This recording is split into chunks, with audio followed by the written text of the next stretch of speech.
နောက်ထပ်မေးခွန်းတစ်ခုကတော့ဒီပြည်တော်တို့ကမ္ဘာနိုင်ငံအသီးသီးရဲ့မှတ်တမ်းများရဂျိုသားတွေမကြာခဏတွေ့ရှိလက်ရှိပါတယ်ရှင်ဗျာ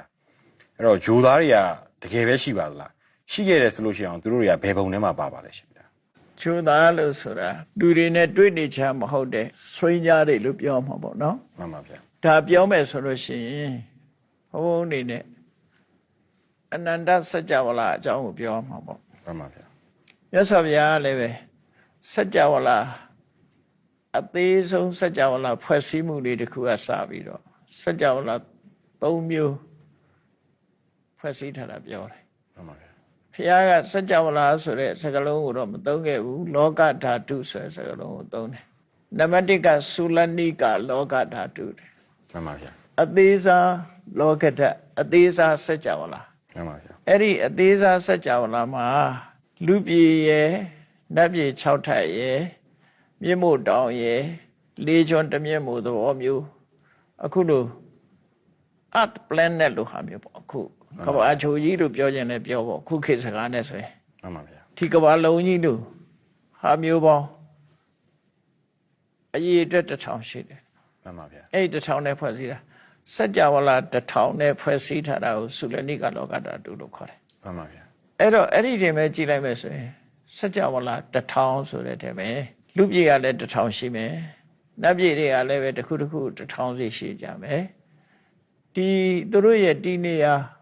ဩဃတလောကကြီးကလည်းပဲ1000စီရှိမှာပေါ့နော်မှန်ပါဗျာအဲ့ဒီစัจ java လာတွေထဲမှာသက်ရှိတ attva တွေလည်းရှိတာမှန်ပါဗျာသက်ရှိတ attva တွေရှိတော့လူသားလို့ပြောရမယ့် attva တွေလည်းရှိတယ်နတ်လို့ပြောရမယ့် attva တွေလည်းရှိတယ်ပေါ့ဖွဲ့စည်းပုံချင်းတူတူအဲ့ဒါလို့တူနဲ့တူတွေ့ရဖို့အမတန်မှဝေးလံပြီးတော့တူနဲ့တူတွေ့ရဖို့အမတန်ခဲရင်နေပေါ့မှန်ပါဗျာအခုတိုက်ကြီးကားတိုက်ခဏခေတ်မှာ Earth planet မှာရှိတဲ့ပုဂ္ဂိုလ်တွေကတော့ရှင်တွေရဲ့အကူအညီနဲ့တွေ့ရှိနေကြတာပေါ့နော်မှန်ပါဗျာသူတို့ကြတော့အလုံးကိုဝေးလံတဲ့နေရာဆိုလူတွေလက်လန်းမမီတဲ့နေရာတွေမှာရောက်ရှိနေတဲ့ပုဂ္ဂိုလ်တွေကဂျိုသားလို့ခေါ်တာဖြစ်ကောင်းဖြစ်လိမ့်ဂျိုဆိုတာ planet ပေါ့ဒီနေရာမှာတော့နော်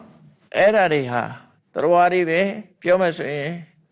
လူသရဝါတွေလည်းဖြစ်နိုင်တယ်သူသဖြင့်နတ်သရဝါတွေလည်းဖြစ်နိုင်တယ်နော်လူတွေနဲ့မရင်းနှီးတဲ့သရဝါမျိုးစားတွေဆို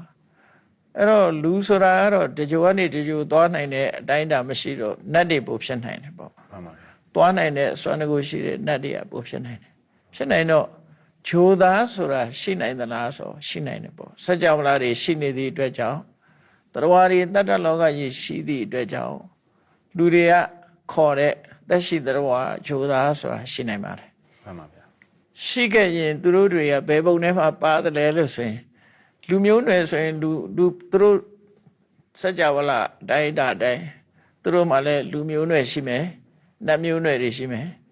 နတ်ဖြစ်ခဲ့ရင်နတ်မျိုးနွယ်တွေပဲပါမယ်နတ်ဘုံတွေထဲမှာပါမယ်လူဖြစ်လို့ရှိရင်သူတို့စัจ java လာရဲ့လူဘုံတွေမှာပါ